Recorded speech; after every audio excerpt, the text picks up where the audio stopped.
Hi, this is Nahid Kazaza, and welcome to the Improving Stressful Relationships series. The number one thing you see when relationships start getting stressful is people reacting to each other. And often one reaction leads to another in a spiral. So today I'm going to show you a model that explains what goes on behind people reacting to each other. So first take a minute and ask yourself, how does it feel inside when you start getting stressed in your relationships? Do you find yourself suddenly feeling irritated and making a critical comment? Or do you suddenly feel attacked for no good reason? Do you feel hurt or exasperated and the need to get away? When we react, our emotions take over, and a lot of what we do doesn't make sense. It also tends to make things worse instead of better. Understanding how reactions work can help you stop the negative cycle and bring things back to normal. I created the dynamics of a reaction model more than 10 years ago, and I've been using it with clients since then to help them work more effectively with difficult coworkers, parents, spouses, just about everybody. The model looks simple, but I believe it explains 95% of all misunderstandings between people. Let's go through it step by step.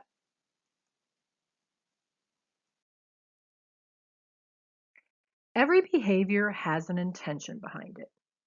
We don't do anything or not do anything unless we're motivated by something. Even our automatic behaviors are intended to keep us surviving. Your intention could be to relax, to have fun, to get something done, to achieve a goal, or solve a problem. If I pick up a glass of water and take a drink, I might be doing it to quench my thirst, or because I want to proactively get water in me, or because it's the habitual thing I do when I need to stop and think while I'm working. But no matter how minor the intention is, it's still an intention. And this is important to understand because there's a difference between the intention and the behavior. You can look at someone and see his or her behavior. Behaviors are out in the open. If you and I are standing and watching a group of kids play soccer in the street, we can both see them run. We can hear their voices, and we can agree on some facts about what we're seeing, that the kids are running, for example. Often when I teach a workshop, I'll get everyone to agree that the behaviors are out there in the open for everyone to see and experience. But then I'll ask them, where are the intentions? For a minute, people are confused by the question, but then inevitably someone will say, oh, well, the intentions are inside you, they're in your head.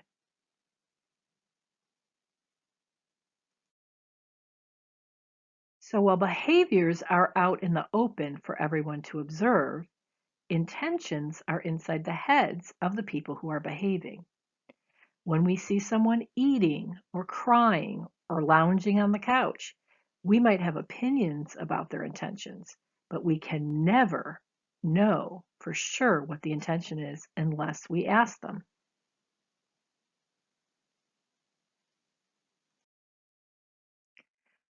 Now let's acknowledge that and add another piece to the model. Every behavior has an intention behind it, and it also makes an impact. If I spill a glass of water, something gets wet. If I act, there will be some effect. So if the behavior is out there in the open for everyone to see, and the intention is hidden away in someone's head, where is the impact?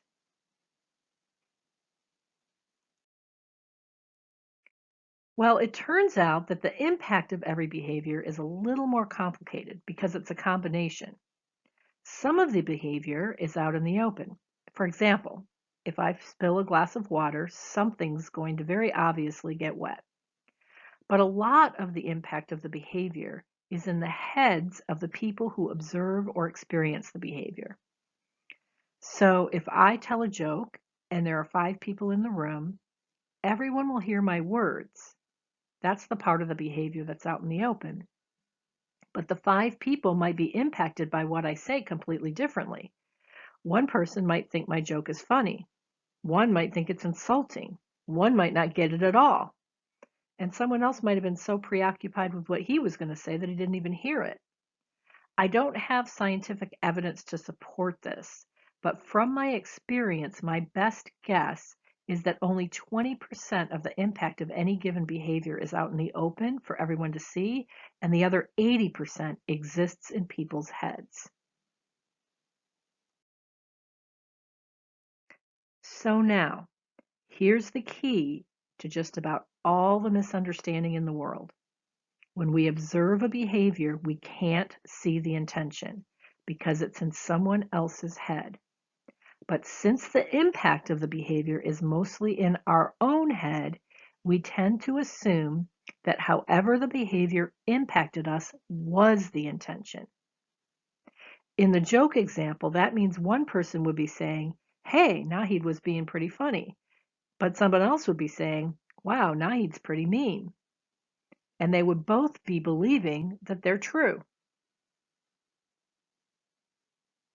And they would both be completely convinced that what they were saying was the truth.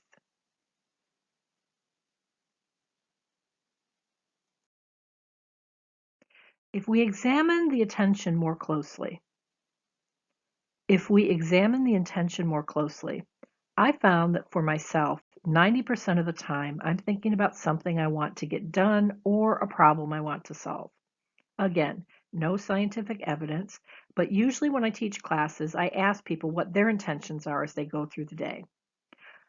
And I've gotten a lot of agreement that most of us spend about 90% of our time in the day thinking about two basic things. What do I want to achieve or get done?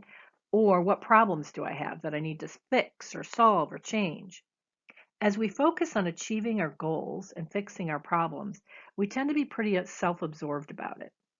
As we focus on achieving our goals, and fixing our problems, we tend to be pretty self-absorbed about it. In other words, we assume that our intention is the same as our impact, and others will know our true intentions. So if I was trying to be funny when I told that joke, I'm going to assume that everyone thought it was funny, and I won't even think to notice that people are insulted or confused unless it's brought to my attention. So if I thought I was trying to be funny when I told that joke,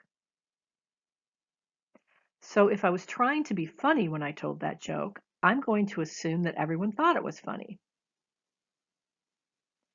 So if I was trying to be funny when I told that joke, I'm going to assume that everyone experienced it as funny. And I won't think that people are insulted or confused by it unless it's brought to my attention.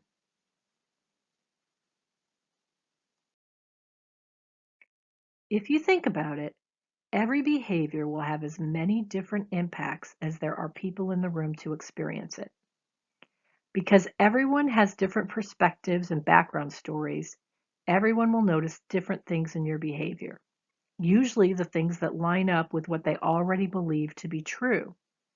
This is also important to note. If someone believes that the world is unfair to them, they will interpret many behaviors as unfair. If someone else believes that they're lucky, then they might interpret the exact same behaviors as another opportunity. So unfortunately, we can't control how others will interpret our behaviors. What we can do is step out of our own self-absorption and realize that we usually aren't having the impact we think we are.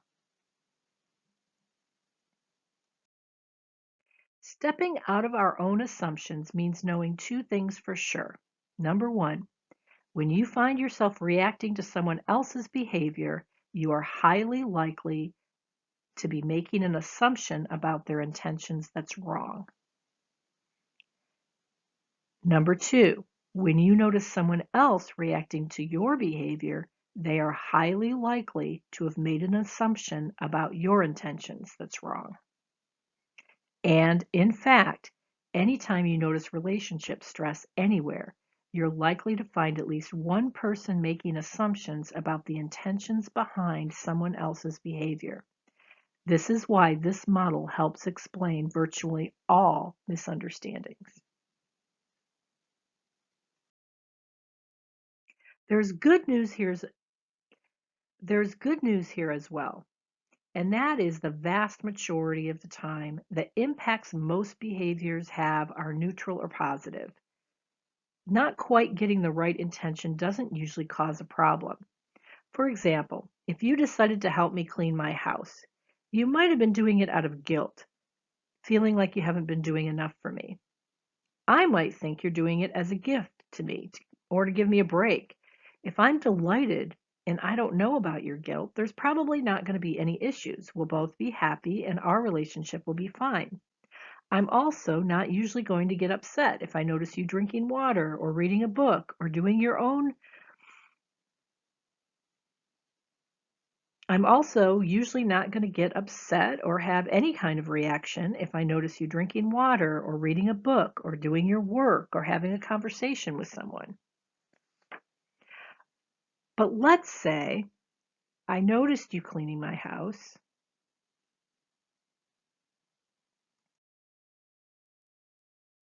But let's say I noticed you cleaning my house. But let's say I noticed you helping me clean my house and I started feeling embarrassed that you thought my house needed cleaning. Now there's a problem. I might feel insulted by you or made wrong. Here you are trying to help me out, maybe even coming from a desire to show you can be helpful, and here I am taking it as an insult. You wonder why what you're doing doesn't seem to make me happy. I wonder why you would rub flaws in my face. I wonder why you would rub my flaws in my face.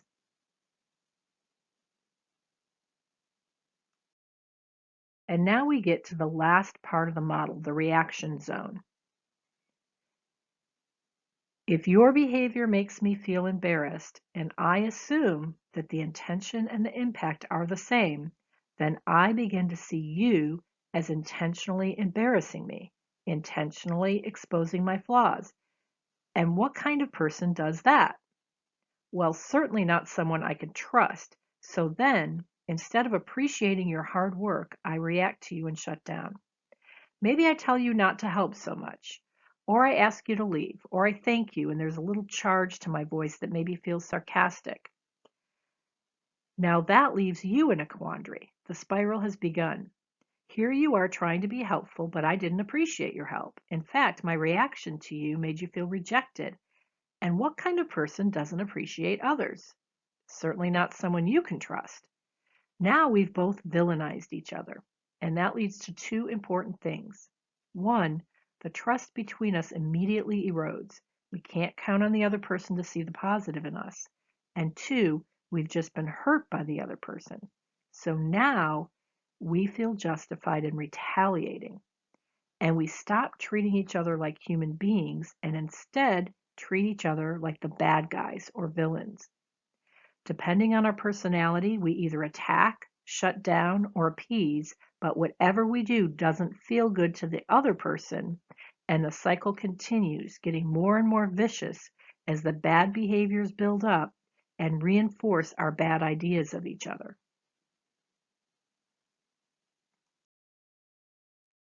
There are so many examples of how these cycles start, and the beginning is always innocent. Someone makes a joke to be funny or relieve stress without realizing that some people took it personally. A coworker's trying to show the boss a list of accomplishments to show how much value he's provided, but he doesn't see how insulted you are that he didn't mention that you helped. You write an email to check on the status of a project that you've been waiting on, and you need the status in order to complete your own work. But before you know it, you're being accused of micromanaging. Your husband, knowing how much you love chocolate, secretly buys a cake for dinner and brings you a slice, just as you're counting your calories for the day and realize that you're already over. It can be anything. And once the reaction spiral starts, it doesn't stop until people talk through the misunderstanding and rebuild their trust and positive regard. Here are some specific steps you can take to stop the reaction spiral. Here are some specific steps that you can take to stop the reaction spiral. If you find yourself reacting, catch your assumptions in your head and try to imagine a positive intention behind the behavior. This is the L of the loving approach, lowering your stress. If you're already caught in a dynamic with a specific person, it might be hard to do. So sometimes you can imagine someone else that you have a lot of respect for doing the same negative behavior and ask yourself how you would interpret their intention. That will sometimes at least give you a little bit of space and calm you down. This is where you own that you've been triggered and that your interpretation of the situation might have a lot to do with how badly you feel. Then, when you're calm, it's important to go out and find what the intention really was. When you're ready, when you feel calm, and when you believe the good intentions behind the behavior, then you can take it a step further and share more feedback and make a request for handling the situation differently next time.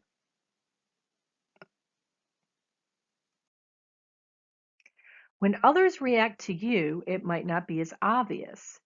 You have to become very skilled at noticing the signs because people usually don't like to react out in the open. What they're more likely to do is shut down, and what you might pick up is a sense of them distancing from you or an odd tone in your voice. For example, okay, or yes, things are fine. It almost seems a little too high pitched and superficial. You might notice someone physically clenching their muscles as if they're trying to hold themselves back.